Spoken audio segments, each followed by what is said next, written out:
बहस के सबसे बड़े शो दंगल में आप सभी का स्वागत है। आपके साथ मैं हूं चित्रा त्रिपाठी। सियासत के सबसे बड़े रण यानी कि लोकसभा चुनाव में अब तकरीबन 3 महीने से भी कम का वक्त बाकी है।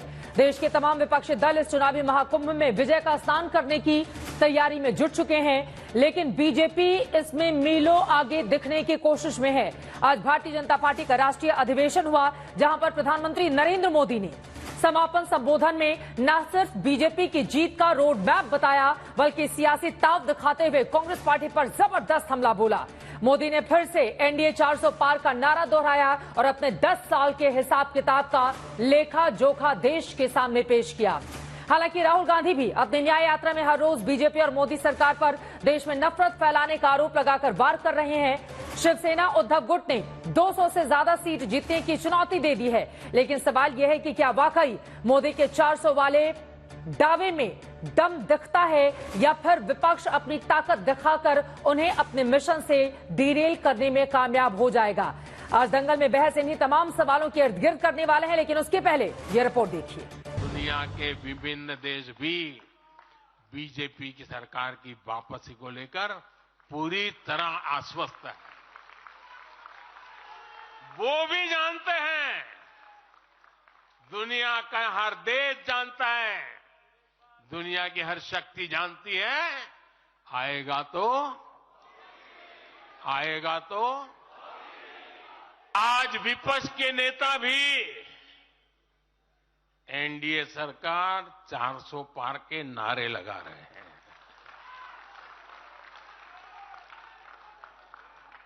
और एनडीए को 400 पार कराने के लिए भाजपा को 370 का माइलस्टोन पार करना ही होगा। पीएम मोदी ने एनडीए 400 पार का लक्ष्य रखा है और बीजेपी के लिए 370 सीटों का टारगेट सेट किया है। ये तभी मुमकिन होगा जब विपक्षी दलों की सीटें कम होंगी। यही वजह है कि पीएम मोदी अपनी हर रैली, हर संबोधन में कांग्रेस और इंडिया गठबंधन को सीधे निशाने पर ले रही है। कांग्रेस अस्थिरता की जननी है, कांग्रेस परिवारवाद की जननी है, कांग्रेस भ्रष्टाचार की जननी है और कांग्रेस तुष्टीकरण की भी जननी है। कांग्रेस में एक वर्ग है जो कहता है कि मोदी से तीखी नफरत करो, मोदी पर व्यक्तिगत आरोप लगाओ, मोदी की छवि खराब करने के लिए हर हथकंडे अपनाओ। एक वर्ग है। कांग्रेस के अंदर एक दूसरा वर्ग भी है जो कांग्रेस की मूल परंपराओं से निकला हुआ है, जो कहता है कि मोदी पर व्यक्तिगत आरोप, नफरत से कांग्रेस को बाहर निकालो, इससे कांग्रेस को और ज्यादा नुकसान होता है। पीएम मोदी से पहले अमित शाह ने भी राष्ट्रीय अधिवेशन में तमाम विपक्षी दलों को परिवारवाद के मोर्चे पर घेरा। अगर मुझे कोई कहे कि इंडिया अलायंस क्या है, तो मैं इसकी एक ही व्याख्या करता हूं, 7 परिवारवादी पार्टियों का गठबंधन इंडिया अलायंस है। इससे ज्यादा कुछ नहीं है। जो अपनी पार्टी के अंदर डेमोक्रेसी नहीं स्थापित कर सकते, वो देश की डेमोक्रेसी की रक्षा नहीं कर सकते। ये देश की जनता को है। आपकी पार्टी लोकतांत्रिक पार्टी नहीं है, आपकी पार्टियां लोकतांत्रिक पार्टियां नहीं है। आप देश के लोकतंत्र का रक्षा नहीं कर सकते। बीजेपी कांग्रेस पर आक्रामक है तो दूसरी ओर राहुल गांधी अपनी भारत जोड़ो न्याय यात्रा के जरिए लोगों के बीच सरकार पर प्रहार कर रहे हैं, बार बार नफरत फैलाने का आरोप लगा रहे हैं। और ये जो बीजेपी के लोग नफरत फैलाते हैं, इसके खिलाफ हम मिलकर एक साथ लड़ेंगे और जीतेंगे। ये देश नफरत का देश नहीं है, ये देश मोहब्बत का और भाईचारे का देश है। आपके खून में, आपके डीएनए में नफरत नहीं है। राहुल के चुनावी साथी भी बीजेपी के नारे को खोखला बता रहे हैं। शिवसेना उद्धव गुट तो 300 सीट जीतने की चुनौती दे रहा है। 400 पार का रेजोल्यूशन पास करेगा, लेकिन उनको 200 सीट भी नहीं मिलने जा रही है। इसलिए तो कमलनाथ को तोड़ो, अजित पवार को तोड़ो, नीतीश कुमार को तोड़ो, हाँ वो हमारे लोगों को, अरे को जयंत चौधरी को तोड़ो। अगर मोदी जी के लीडरशिप में इतनी ताकत और इतना तेज है ना, तो आपने खुद के ताकत पर 400 सीट के 300 सीट जीतकर दिखाइए। फिलहाल चुनावी तारीखों के ऐलान का इंतजार है, लेकिन उससे पहले सरकार और विपक्षी दलों ने अपने तरकश से तीर निकाल लिए हैं। वार धारदार हो रहा है, लेकिन इसका असर मतदाताओं पर कितना पड़ेगा, ये सबसे ज्यादा जरूरी है, जिसका खुलासा नतीजों के दौरान ही होगा। अब की बार 400 पार। अब आज की तक बार तो बार बार प्रधानमंत्री नरेंद्र मोदी की ओर से अब की बार 400 पार का नारा दिया जा रहा है। एनडीए के लिए 370 का बड़ा टारगेट अपने लिए बीजेपी ने यहां पर तय करके रखा हुआ है। वहीं दूसरी तरफ विपक्षी कुनबे में लगातार बिखराव होता हुआ चला जा रहा है। तो ऐसे में बीजेपी के सामने बड़ी और कड़ी चुनौती कैसे पेश करेगा विपक्ष, कई ऐसे सवाल हैं जिसको लेकर दंगल में बड़ी चर्चा करने वाले हैं। खास मेहमानों की मौजूदगी है, उनका परिचय आपसे करवा देती हूं। अनुराग भदौरिया जी समाजवादी पार्टी के प्रवक्ता हमारे साथ मौजूद हैं। प्रियंका कक्कड़ जी स्पोक्स पर्सन आम आदमी पार्टी के हमारे साथ जुड़ चुकी हैं। अभिषेक झा जी प्रवक्ता जेडीयू के हमारे साथ मौजूद हैं। Dhirendra Kumar ji spokes person LJPR के हमारे साथ जुड़ चुके हैं। पंकज शर्मा जी पॉलिटिकल एनालिस्ट हमारे साथ जुड़े हुए हैं। कुछ ही देर में गौरव भाटिया जी भी हमारे साथ जुड़ेंगे, राष्ट्रीय प्रवक्ता भारतीय जनता पार्टी के। लेकिन सबसे पहले अनुराग भदौरिया जी आपसे ही शुरुआत करते हुए, प्रधानमंत्री ने तो साफ साफ कह दिया है, अब तो दुनिया भी मान रही है आएगा तो मोदी ही, अब की बार एनडीए 400 पार। देखिए, भारतीय जनता पार्टी की हालत ये हो गई है कि भारतीय जनता पार्टी की बात अगर गांव में जाके करो, जनता से पूछो, तो जनता इस बार जो कहती है वो मैं आपको सुना रहा हूं। इनके 400 के ख्वाब हुई हैं चकनाचूर, सत्ता से इस बार नहीं है ये बहुत दूर। काहे कि जनता का किहिन मजबूर, किसानन का कर डालिन बर्बाद, हाँ। पूंजीपतियन का किहिन आबाद, महिलाओं पर हो गया निरंकुश अपराध। तब भैया 400 के ख्वाब ई बार होई चकनाचूर, सत्ता से दादा बीजेपी ई बार रह जाई बहुत दूर। रोज ये एक उनको कविता लेकर एहसास आते है हैं भारतीय जनता हाँ। पार्टी को। कैसे हराएंगे? तभी कविता नहीं है, कैसे ये हराएंगे? जनता की आवाज है। इसे अगर इनके पास 400 पार का अगर इनके इतना कॉन्फिडेंस होता तो ये दूसरे दल के लोगों को तोड़ तोड़ के नहीं लाते। हाँ। कभी आइए अशोक चौहान जिनकी ये बात कर रहे हैं, यही अशोक चौहान को इन्होंने आदर्श घोटाले में क्या क्या नहीं बोला भारतीय जनता पार्टी भदौरिया जी ने। नेता खुद से क्यों टूट जाते हैं? हाँ बोलने दूंगी, लेकिन सवाल भी तो पूछूंगी ना अनुराग जी, आप इतने बड़े प्रवक्ता हैं, क्रॉस क्वेश्चन तो पूछूंगी ना।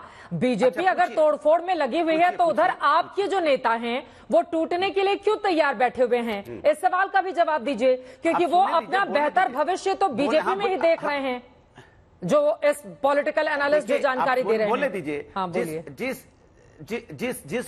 जिस अशोक चौहान जी की बात कर रहे हैं, उसी अशोक चौहान के बारे में इन्होंने क्या क्या नहीं बोला था आदर्श घोटाले में, कि इन्होंने जो हमारे शहीद है उनके मकानों को हड़प लिया और इनके नेता कहते थे लीडर नहीं है डीलर है। आज वो बहुत अच्छे आदमी बन गए, कमाल की बात है। भारतीय जनता पार्टी जब बात करती है परिवारवाद की, तो मैं इसमें पूछना चाहता हूं, इनके दल में जो इनके सहयोगी दल कितने परिवारवादी पार्टी से आते हैं? अपना दल परिवारवादी पार्टी नहीं है, निषाद दल परिवारवादी पार्टी नहीं है क्या? अशोक चौहान परिवारवाद से नहीं आते? शिवसेना परिवारवादी पार्टी नहीं है, एनसीपी परिवारवादी पार्टी नहीं है? चिराग पासवान जो बैठे इनके प्रवक्ता ये परिवारवादी नहीं है? चौटाला के साथ इनकी सरकार चली है, परिवारवादी नहीं है? सम्राट चौधरी को उन्होंने डिप्टी सीएम बनाया है, अरे हराएंगे कैसे? ये सारे मुद्दे काम करेंगे क्या अनुराग भदौरिया जी? 1.5 महीने का वक्त बाकी है, पूरी फैमिली 1.5 महीने का वक्त बाकी है, हराएंगे कैसे?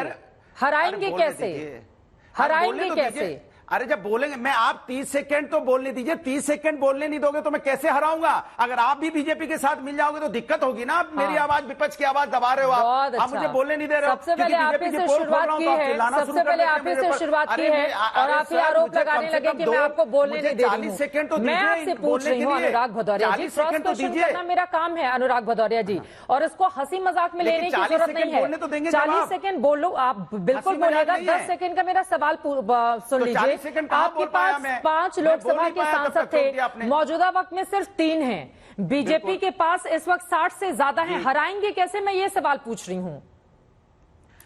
यूपी की सिर्फ बात कर रही हूँ। जनता, देश की जनता, सुनिए मैं यूपी की बात कर लूं सिर्फ। देश की जनता मतलब समझते हैं, चाहे पत्रकार बंधु हो, चाहे किसान हो, चाहे डॉक्टर हो, इंजीनियर हो, चाहे यहाँ पे महिला हो, चाहे युवा हो, चाहे शिक्षक हो, चाहे वकील हो, हर वर्ग परेशान है। और अधिकार के लिए हमेशा आप देखो रोड पे आता है, तो जो अधिकार के लिए रोड पे आ रहे हैं तो जनता का गठबंधन इंडिया के साथ है। ये नेताओं को तो अपने साथ ला सकते हैं, जनता को कहां से लेके आएंगे? महंगाई बेरोजगारी के ऊपर यहाँ वोट होगा ना कि क्या महंगाई ने कमर तोड़ी है कि नहीं तोड़ी है, क्या डॉलर के मुकाबले रुपया पतला हुआ कि नहीं हुआ है, ये सवाल होगा इनसे। इनसे पूछा जाएगा कि आपने वादा किया था 2 करोड़ रोजगारों का, क्या आपने रोजगार दे दिया? बोलिए धीरेन्द्र कुमार जी। होगा 0.33% रोजगार दिया गया है। 22 करोड़ लोगों ने अप्लाई किया। बोलिए धीरेन्द्र जी। 7 लाख कुछ समथिंग रोजगार मिला है। तो आप रोजगार तक आपने नहीं दिया है, तो क्या जनता आपको जब आपने रोजगार नहीं है तो युवा आपसे परेशान है। अब जवाब ले लेते हैं, प्रियंका जी भी हैं, बाकी लोग भी हैं, आप ही सारा बोल लेंगे तो फिर बाकी लोगों का मौका नहीं आएगा। धीरेन्द्र कुमार जी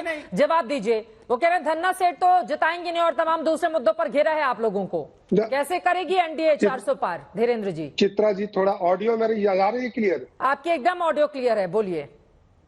देखिए अभी अनुराग जी को मैं सुन रहा था, ये कविता झूठ मूठ का आज से नहीं 1 साल से पढ़ते आ रहे हैं, और हम लोगों का नारा जो है प्रधानमंत्री जी ने बिल्कुल सही दिया है। देश का भरोसा है बरकरार, क्योंकि तेजी से बढ़ रहा है देश लगातार, दूर हो रहा है देश से भ्रष्टाचार।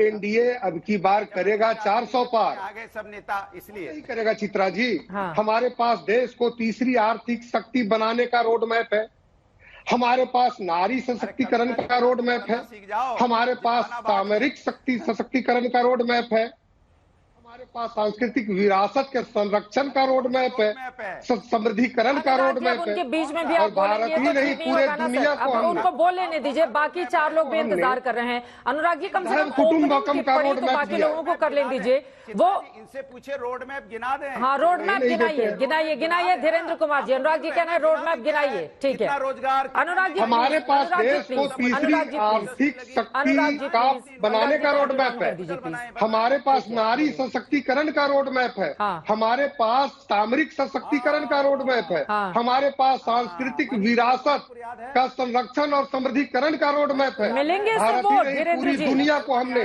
वसुधैव कुटुंबकम का रोड मैप दिया है। अब आप आते हैं विपक्ष के जो रोड मैप है उस पे। हमारे पास तो रोड मैप है, इनके पास तो रोड का गैप है, गड्ढा है दूसरी तरफ।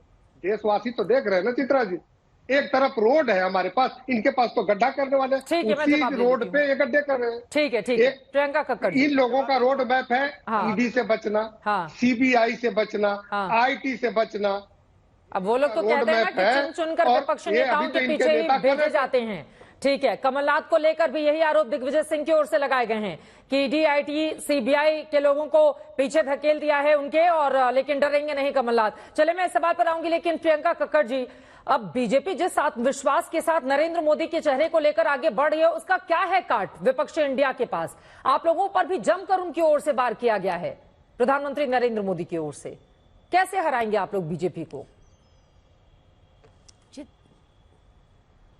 चित्रा जी सभी को नमस्ते। चित्रा जी आज पूरे भाषण में बस एक चीज स्टैंड आउट की मेरे लिए, मुझे ऐसा लगा कि पहली बार भाजपा ने सच बोला है कि इस बार कौरवों और पांडवों की लड़ाई होगी। तो कौरव सत्ता में थे, ज्यादा नंबर में थे, दुष्ट थे, और पांडव 5 थे और जेल में थे। तो हमें पता है कि वो क्या सोच रहे हैं और किसकी जीत होगी। दूसरी चीज चित्रा जी, आज भी मतलब लोग ना ऊब गए, हमें नहीं हराना। आप देखिए 300 पार, 370 पार, आपको इतना अहंकार आ गया कि आपको लगता है कि आप बताएंगे वो कितना जीतेंगे। ये लोकतंत्र है और जनता के हाथ में डिसीजन होता है, और जनता अंडरलाइन करंट इतना ऊब चुकी है, इसलिए उनको इतनी खरीद फरोख्त की, जोड़ तोड़ की राजनीति करनी पड़ती है। सर मुझे पूरा करने दीजिए। आप देखिए आज भी कितना मेरे को बहुत बुरा लगा जब अमित शाह जी बोले कि देश की सुरक्षा उनके लिए प्राथमिकता है। देश की सुरक्षा प्राथमिकता है बंगारू लक्ष्मण की, जिसकी नींव रखी हो जिस पार्टी की, वो ऐसी बात करे। देश के रक्षा सौदे में घोटाला करते हुए पकड़े गए थे, उसके बाद जिन्होंने आर्मी को कॉन्ट्रैक्चुअल कर दिया वो बात करें देश की सुरक्षा की। जिसने आदर्श स्कैम वाले घोटालेबाज को प्रधानमंत्री मोदी ने आज से कुछ साल पहले कहा था कि आर्मी की बेवाओं को जो घर मिलने थे वो अशोक चव्हाण ने अपनी साली, अपने भतीजे, अपने चाचे को दे दिए। आपने उनको अपनी पार्टी में शामिल कर लिया, तो कैसे आप देश की सुरक्षा को प्राथमिकता करते हैं? तो ये अभी आप देखिए डिसाइडेड भी नहीं है इनके पास। ये ना एक परसेप्शन बनाते हैं खाली। लोगों को पता है कि आज भाजपा लगातार ईडी, सीबीआई का दुरुपयोग कर रही है, तभी छगन भुजबल को ईडी ने कोर्ट में कहा कि उनसे फाइल खो गई और केस वापस लेना है। तभी अजीत पवार, जिनको 70,000 करोड़ का घोटालेबाज बताया, उनको तुरंत अपनी पार्टी में ले लिया। इस तरह से करप्शन खत्म कर रही है भाजपा। आज अगर आप करप्ट हैं, भाजपा में मिल जाइए, साफ हो जाइए। ये तो बच्चा बच्चा जानता है। गौरव भाटिया जी हमारे साथ आ चुके हैं, उनसे मैं जवाब ले लेती हूँ। महंगाई को ठीक है, अब वो कह रही है कि जनता ने ही तय कर लिया है कि किसको हारना है और किसको जीतना है। गौरव भाटिया जी, उनके आरोपों पर जवाब दीजिए।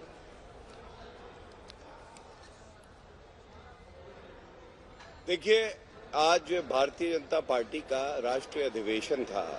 वहां जिस तरह की ऊर्जा थी, जो समर्पण राष्ट्र के प्रति था, वो देखते ही बनता है। और आज इस उलूल जुलूल की बातों पे, एक पार्टी है 3 सीटों की, एक पार्टी है 1 सीटों की, भ्रष्टाचारी दोनों है, एक वंशवादी भी है, इस पे नहीं पड़ेंगे। मैं आपको कुछ बड़ी बातें बताता हूं। आज जैसा पूरे देश में एक माहौल है, वो माहौल है फिर एक बार मोदी सरकार। और हर कोई कह रहा है कि मोदी जी ने ये तीसरा जो टर्म है ना, ये कमाया है अपनी मेहनत, ईमानदारी, कर्मठता से। और देखिए, आप तैयारी देखिए, क्या ये सत्य नहीं है कि हम जहां नरेंद्र मोदी जी ने आज ऊर्जा भर दी कार्यकर्ताओं में और कहा कि अगले 100 दिन अथक परिश्रम करके एक एक नागरिक के पास जाना है, जो लाभार्थी है उनके पास जाना है और पूछना है कि आपका सुझाव क्या है, आपको कोई कष्ट तो नहीं है, सरकार दूर कैसे करेगी। अब बताइए, ये निष्ठा क्या आपको सपा में मिलेगी? जो केवल और केवल टूटी साइकिल पे आगे बढ़ते, उनको ये भी नहीं पता करना क्या है। पापी आप, कट्टर बेईमान, जिनके पूर्व उप मुख्यमंत्री जेल में है, भ्रष्टाचार के आरोप पे बेल नहीं हो रही, 1 साल हो गया, संजय सिंह जेल में है। और इनकी तैयारी देखिए, 9 महीने पहले, चित्रा जी, क्या ये सच्चाई नहीं है कि सब मोदी नफरत में एकजुट हुए, घमंडिया गुट बनाया, और घमंडिया गुट का आज क्या हुआ? सीट शेयरिंग हुई नहीं, छोड़ के दल भाग गए। इनका सूत्रधार नीतीश कुमार जी थे, वो हमारे साथ आ गए। क्या ये सच नहीं है? जब से भारत तोड़ो यात्रा की शुरुआत हुई, आप देखिए कितने नेता हैं जो कांग्रेस पार्टी को छोड़ गए हैं। समन्वय की बात कर लेते हैं, एनडीए में तो एक ही नेता है पूरे विश्व में जो हिमालय की चोटी की तरह है, सर्वोच्च है, वो है नरेंद्र मोदी जी। आप किसी घटक दल से पूछिए, यही बात इनसे पूछिए, इनका नेता कौन है, ये बता नहीं पाएंगे। और इनकी तैयारी क्या है? 1 मिनट में अपनी बात पूरी कर लूं। आप अभी पूछ रही थी कि आपकी सीटें कितनी, तैयारी कितनी। चित्रा जी, ये चुनाव जीतने के लिए लड़ ही नहीं रहे, ये तो आपस में लड़ने के लिए लड़ रहे हैं। और इनकी कुल मिला के अगर 50 सीटें आ जाए तो बहुत बड़ी बात है। इसीलिए एक तरफ 400 और एक तरफ 4 सीटें, 2-0 गायब। ये है सपा की हालत और ये है पापी आपकी हालत। मैं जवाब लूंगी इस पर, आप दोनों ही लोगों का। अनुराग भदौरिया हंस रहे हैं। इस वक्त एक बड़ी खबर आ रही है, सीधे उसका हम रुख करेंगे। आपको बता दें, भारतीय जनता पार्टी अपनी तैयारियों को और ज्यादा रफ्तार देने की कोशिश कर रही है। दिल्ली से ये बड़ी खबर इस वक्त की आ रही है। बीजेपी राष्ट्रीय अधिवेशन में अब मुख्यमंत्री परिषद की बैठक शुरू हो चुकी है। प्रधानमंत्री नरेंद्र मोदी की इस बैठक में मौजूदगी है। आपको बताते चले, अब अलग अलग राज्यों से जितने भी मुख्यमंत्री आए हुए हैं बीजेपी शासित, उन तमाम मुख्यमंत्रियों के साथ प्रधानमंत्री की ये बैठक हो रही है, जिसमें बीजेपी शासित राज्यों के सीएम और डिप्टी सीएम शामिल हैं। बीजेपी मुख्यमंत्री परिषद की बैठक में पीएम मोदी मौजूद हैं। इसके ठीक पहले आपको बताते चले, 1 घंटे से ज्यादा का भाषण प्रधानमंत्री की ओर से दिया गया और जबरदस्त तरीके से एक तरफ अपनी उपलब्धियां गिनाई गई तो दूसरी तरफ विपक्षियों पर प्रहार किया गया। हिमांशु मिश्रा हमारे संवाददाता जुड़ चुके हैं ज्यादा जानकारी के साथ। हिमांशु, एजेंडा क्या है मुख्यमंत्री परिषद की इस बैठक का, प्रधानमंत्री की जिसमें मौजूदगी है? देखिए, बिल्कुल एजेंडा बिल्कुल चित्रा साफ है। एजेंडा ये है कि जो प्रधानमंत्री नरेंद्र मोदी की जो गवर्नमेंट है, सरकार है, उसकी गरीब कल्याण योजनाओं का क्या फीडबैक है और उसको कितना जमीन पे उतारा गया है, उसकी पूरा एक रिपोर्ट जो है वो तैयार की जाती है हर स्टेट की। और उनके साथ ये तालमेल किया जाता है, जो किसी भी राज्य की अच्छी स्कीम है तो बीजेपी शासित राज्यों के अंदर जो है उन स्कीमों को अन्य राज्यों में भी जो है लागू कराया जाए, उनका इम्प्लीमेंटेशन जो है ग्रास रूट तक पहुंचे, जिससे ज्यादा से ज्यादा फायदा जो है पंक्ति के अंतिम व्यक्ति तक पहुंचना चाहिए। और यही कारण है कि भारतीय जनता पार्टी में, क्योंकि 2023 के अंदर 3 राज्यों के अंदर नई सरकार बनी है और वहां नए मुख्यमंत्री हैं, तो ऐसे में जो है कहीं ना कहीं ये संदेश प्रधानमंत्री की तरफ से दिया जाएगा, जो योजनाएं कंटिन्यू की जा सकती हैं पुरानी सरकार की और अच्छी योजनाएं जो है उसको जो है किस तरीके से जो है आगे लागू किया जाए। और कैसे जमीन पर उतारा जाए, इसको लेकर पूरी की पूरी एक मंथन जो है फिर से किया जाएगा। और ये समय समय पर इस तरीके की बैठक जो है मुख्यमंत्री और प्रधानमंत्री के बीच में होती रहती है, क्योंकि प्रधानमंत्री ये चाहते हैं कि जो सेंट्रल गवर्नमेंट की स्कीम्स हैं उसका जमीन पर पहुंचाने का काम जो है वो राज्य सरकारें करें, और साथ में जहां बीजेपी शासित सरकारें हैं उसमें बीजेपी का जो संगठन है वो साथ लगे और इन योजनाओं को जो है वो ग्रास रूट तक पहुंचाए, यानी कि पंक्ति के अंतिम व्यक्ति तक जो है वो पहुंचाने का काम जो है वो सरकार, राज्य सरकार का और प्रदेश के संगठन का होता है। और बार बार डबल इंजन की सरकार की बात प्रधानमंत्री की ओर से की जाती है। राज्यों की ये जिम्मेदारी है कि वो उनके कामकाज को जन जन तक लेकर जाए। इस वजह से मंत्रिपरिषद की ये बैठक जो हिमांशु मिश्रा जानकारी दे रहे थे, शुक्रिया फिलहाल के लिए। आगे भी जानकारी हिमांशु आपसे हम लेते रहेंगे। भारत मंडपम ये बैठक शुरू हो गई है। अनुराग भदौरिया जी आपके पास आते हुए उसके बाद बाकी मेहमानों के पास जाएंगे। अब जरा इनकी तैयारी देख लीजिए, दूसरी तरफ आप लोग अपने इंडिया गठबंधन की तैयारी देख लीजिए। थोड़ा सा व्यवहारिकता में अगर हम आएंगे अनुराग भदौरिया जी, तो सिर्फ कविता सुना लेने मात्र से जीत कैसे सुनिश्चित कर लेंगे आप? अभी सीटों का बंटवारा तय नहीं हो पाया है। जयंत चौधरी बीजेपी में शामिल हो जाते हैं, उधर एनडीए का हिस्सा बन जाते हैं, दूसरी तरफ तमाम दूसरे दल, और आप बोल रहे हैं कि कांग्रेस पार्टी के तमाम, अशोक चौहान का आप नाम ले रहे थे, एक हफ्ते में अगर कमलनाथ भी आ जाते हैं तो दो सीएम हो जाएंगे, जो एक हफ्ते में कांग्रेस पार्टी छोड़कर यहां पर बीजेपी का दामन थाम लेंगे। अनुराग जी, व्यवहारिकता क्या है आप लोगों की? तो आप ये, हाँ, तो आप सोचिए, मुझे बोलने दीजिएगा कृपया। तो आप सोचिए भारतीय जनता पार्टी की हालत क्या होगी जब सारे विपक्ष के नेता भारतीय जनता पार्टी में आ जाएंगे। तो भारतीय जनता पार्टी के नेता तो खत्म हो जाएंगे, तो विपक्ष तो भारतीय जनता पार्टी हो गई। माने आप सारे के सारे नेता तो भारतीय जनता पार्टी वाले जो घूम रहे नेता, इनका क्या होगा? हम तो आपके सामने डिबेट करते मिलेंगे, लेकिन यहां से जो दूसरे लोग गायब हो जाएंगे, उनकी जगह कोई दूसरा बैठ जाएगा, फिर कैसा होगा? तो कहते हैं ना, हम तो हैं जैसे तैसे, जनता है मेरे साथ। इनका क्या होगा जनाबे आली? ये लोग कहां जाएंगे? इनका तो सब, ये तो गायब ही हो जाएंगे। हमारे ही लोग, विपक्ष के लोग जाके वहां बैठ जाएंगे, तो बीजेपी तो विपक्ष की पार्टी हो जाएगी ना फिर। तो समझिए आप इसकी गंभीरता को, सोचिए आप कि भारतीय जनता पार्टी के साथ क्या होने जा रहा है कि भारतीय जनता पार्टी विपक्ष में हो जाएगी, फिर भारतीय जनता पार्टी खत्म, फिर कुछ दिन बाद इनके नेता बीजेपी के तो खत्म हो जाएंगे, फिर यही नेता वापस भारतीय जनता पार्टी बन जाएंगे। सोचो आप क्या होगा इनका, आप अंदाजा लगा सकती हैं। तो विपक्ष युक्त बीजेपी लीग है भारतीय जनता गौरव भाटिया जी हो रही है, हाँ, वो आपकी चिंता कर रहे हैं कि आप लोगों का क्या होगा भविष्य। गौरव भाटिया जी, देखिए, जनाबे आली वो है जो अली अली करते थे, आज जनाबे आली कहा तो ये बॉलीवुड की बात कर रहे थे। मैं भी इनको बता दूं, हम जहां खड़े हो जाते हैं ना, लाइन वहीं से शुरू हो जाती है। और समाजवादी पार्टी का हश्र क्या हुआ है आप देखिए। किसी जमाने में 39 सीटें होती थी लोकसभा में, चित्रा जी आज 3 सीटों पे सिमट गई और पीडीए चिल्लाते रहते हैं। अब तो अंदरूनी कलेश शुरू हो गया है। लोग कह रहे हैं पिछड़े समाज के लिए कार्य किया तो मोदी जी ने किया, आपने तो पीडीए में आलोक रंजन और जया बच्चन को रखा, तो आपको पिछड़े समाज की भी चिंता नहीं। अल्पसंख्यक के नाम पे आप जालीदार टोपी का केवल और केवल पक्ष रखते हैं, और दलित की तो आप बात ना करिए। दूसरी बात, हमारे पास नेता है, इनके नेता क्या कर रहे हैं बताइए। उनको अभी ये भी नहीं पता है कि चुनाव लड़ना कैसे है। कल तक ये लोग कह रहे थे आरएलडी जयंत चौधरी जी इनके साथ है, लेकिन इनके साथ तो रहे नहीं। विचारधारा हमारी तो मजबूत है। अनुच्छेद 370 मुख्य हमारा एक मुद्दा था, हमने हटा के दिखाया। राम मंदिर भव्य बनाया और यूसीसी लागू करी उत्तराखंड में। इनकी विचारधारा, ये कह रहे थे ना सारे पार्टी और पार्टियों के नेता अंदर आ जाते हैं, नहीं। स्वामी प्रसाद मौर्य आए आपके पास, देखिए जो कहीं नहीं टिकते हैं वो आपके साथ है। और केवल हिंदुओं को गाली देना और अपशब्द कहना, रामचरितमानस का अपमान करना, अखिलेश यादव हिंदुओं की भावनाओं को आहत करते हैं। तो हम तो लड़ रहे हैं अपने नेता के मेहनत पे, ईमानदारी पे। अरे आप चुनाव किस पे लड़ रहे हो? और एक बात और कह दूं, आप इनसे पूछिए, विरोधाभास इतना है, इन सबकी सीटें कितनी आएंगी? डंके की चोट पे हम तो कहते 370 पार होंगी, ये तो हिम्मत नहीं कर सकते, कहते 10 पार होंगी। दूसरी बात, क्या ये सत्य नहीं है? अरविंद केजरीवाल ने कहा है कि हम अकेले चुनाव लड़ेंगे पंजाब में, फिर घमंडिया किस बात का है? ममता बनर्जी कह रही हैं हम भी अकेले लड़ेंगे।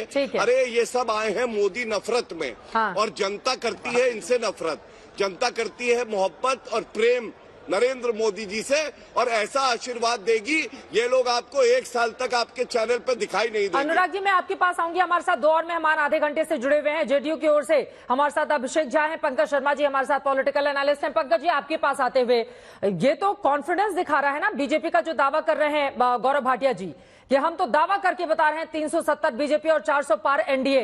उधर के लोग तो दावा करने की स्थिति में भी नहीं है। जिस तरह की मौजूदा जो हश्र हो रहा है इंडिया गठबंधन का, जब शुरुआत हुई थी तो एक के बाद एक ताबड़तोड़ तमाम नेता आते हुए चले जा रहे थे। अब जब चुनाव बिल्कुल सिर पे बैठा हुआ है तो ऐसा लग रहा है कि जहाज को छोड़कर एक एक कर सभी चलते हुए चले जा रहे हैं। तो इसमें बीजेपी की गलती थोड़ी ना है, इंटैक्ट नहीं रख पाई विपक्षी पार्टियां अपने तमाम दलों को एक साथ। सिर्फ दावा करना है तो कुछ भी दावा कर दें। गौरव भाटिया जी कह रहे हैं अब की बार मोदी सरकार, मोदी जी कह रहे हैं अब की बार 400 पार। ये वही मोदी जी हैं जो अमेरिका में कह के आए थे अब की बार ट्रंप सरकार। क्या हुआ? मोदी जी कहते हैं कि आएगा तो मोदी ही, वो कभी ये नहीं कहते कि आएगी तो भारतीय जनता पार्टी ही। तो एकलवाद और आत्ममुग्धता की ये जो स्थिति है वो बड़ी अजीब है। भारत में आपने कभी कोई ऐसा प्रधानमंत्री अब तक देखा था क्या जो खुद ही कहता हो? नेहरू जी कहते थे कि नेहरू की गारंटी है, इंदिरा जी कहती थी इंदिरा जी की गारंटी है, मोरारजी की गारंटी है, राजीव की गारंटी है, अटल बिहारी जी कहते थे अटल बिहारी की गारंटी है, चंद्रशेखर की गारंटी है।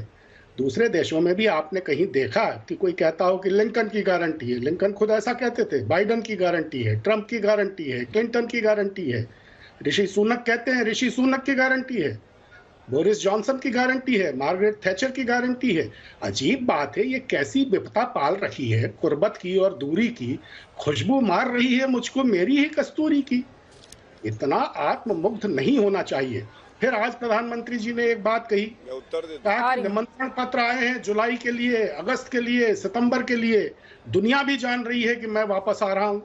अरे राजनयिक की स्कूली समझ भी रखने वाले, जो थोड़ी बहुत भी डिप्लोमेसी की समझ रखते हैं, वो जानते हैं कि निमंत्रण पत्र देश के प्रधानमंत्री के लिए भेजा जाता है, वो किसी व्यक्ति के लिए नहीं होता। ये निमंत्रण भारत के प्रधानमंत्री जी के लिए है, ये निमंत्रण नरेंद्र भाई मोदी जी के लिए नहीं है।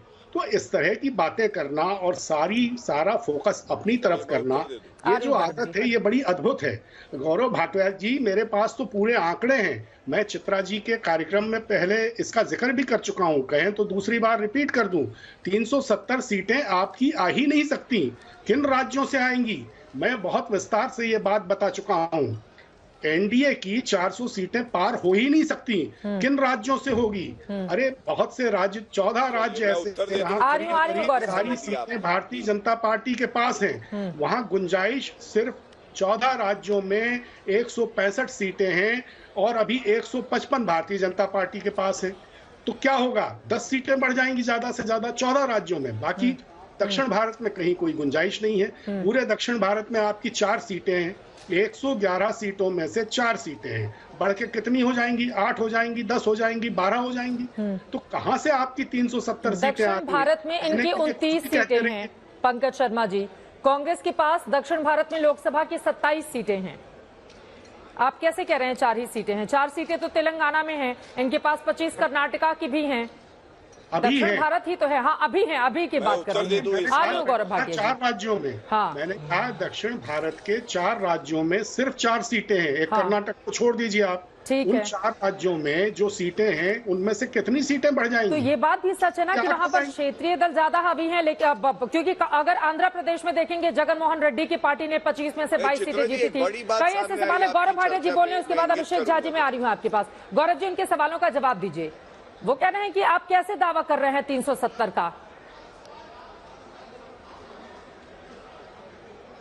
मुझे अच्छा लगता है कि कांग्रेस पार्टी कुछ चैनल्स को बॉयकॉट कर देती है, लेकिन अपना प्रवक्ता नहीं भेजती और एक पत्रकार और विश्लेषक आता है और वो कांग्रेस का पक्ष बखूबी रखता है। मैं समझता हूँ कांग्रेस के प्रवक्ताओं से बेहतर तो पंकज जी पक्ष रख रहे हैं।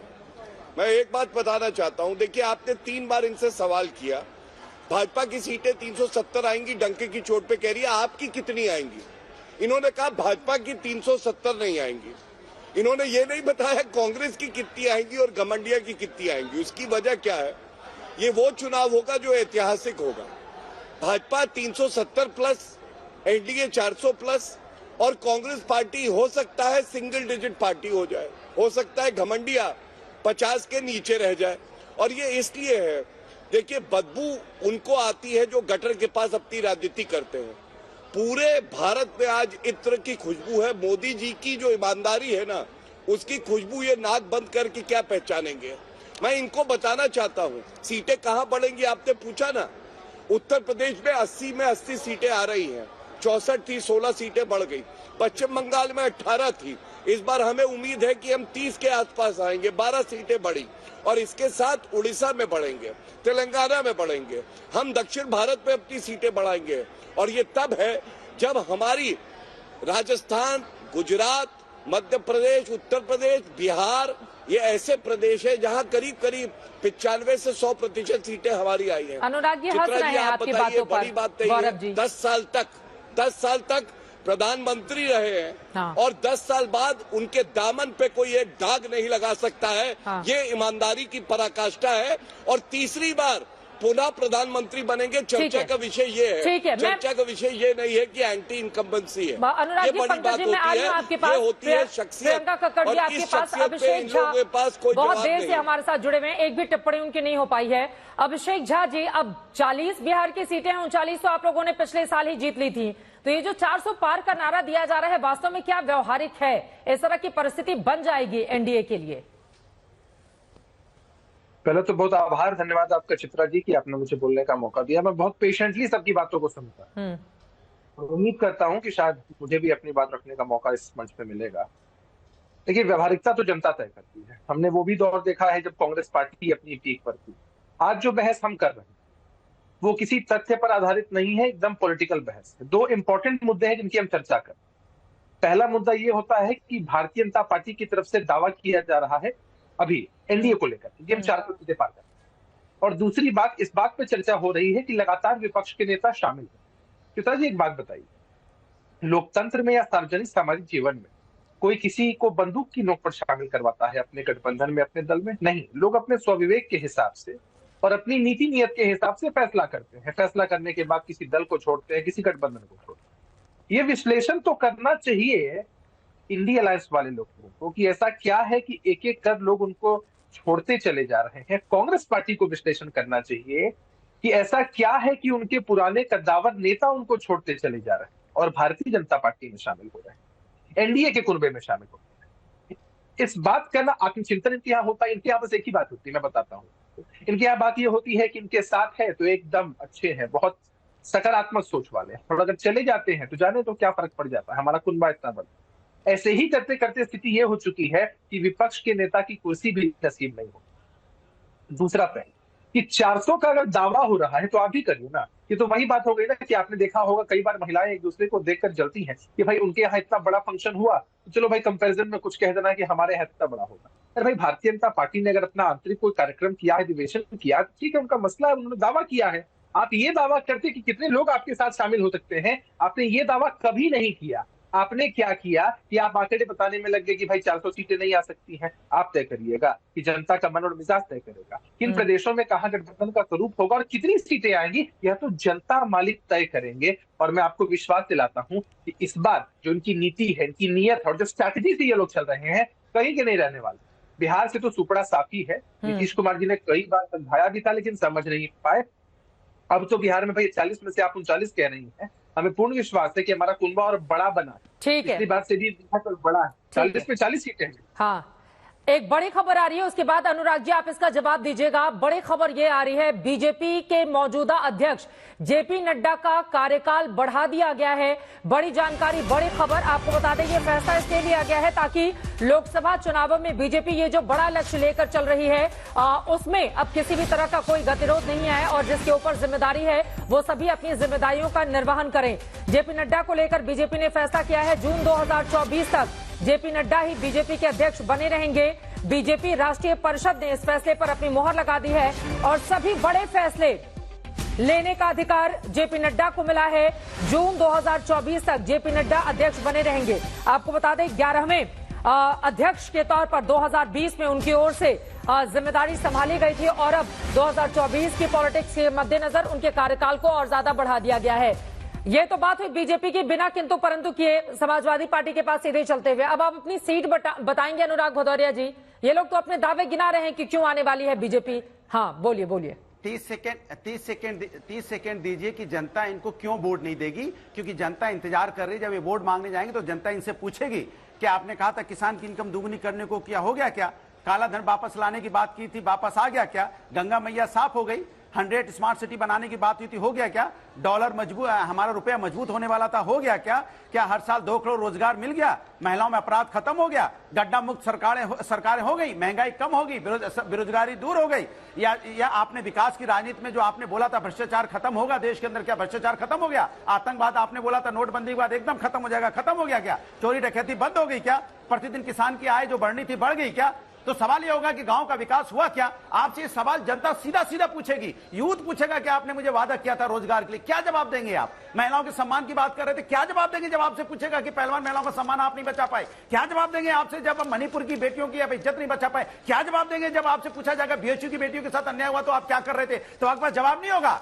आप बार बार इस चीज की कोशिश करते हैं कि असली मुद्दों से ध्यान भटकाने का। तो प्रभु राम भी देख रहे हैं कि प्रभु राम के जो बच्चे उनके साथ आपने अन्याय किया है, बच्चियों प्रभु राम की बच्चियों के साथ अन्याय हुआ है, प्रभु राम आपको कैसे माफ कर देंगे? क्योंकि आप सोच के देखो कि प्रभु राम के ही तो सारे बच्चे हैं, इन्हीं पे आपने वादा किया था। और जहां तक मंदिर का सवाल है, मंदिर माननीय सर्वोच्च न्यायालय के आदेश पे भव्य मंदिर बन रहा है, सब उसका स्वागत करते हैं, लेकिन आप इसकी क्रेडिट लेने के चक्कर में जनता का काम क्यों नहीं कर रहे भाई? जनता की जो सहूलियत की बात हो कीजिए ना। आप कहते हो कि हमने शौचालय बना दिए, हमने आवास दे दिए, अरे उसी आवास से 30,000 रुपए आपने हमारी देश की बूढ़ी दादी मां से ले लिया।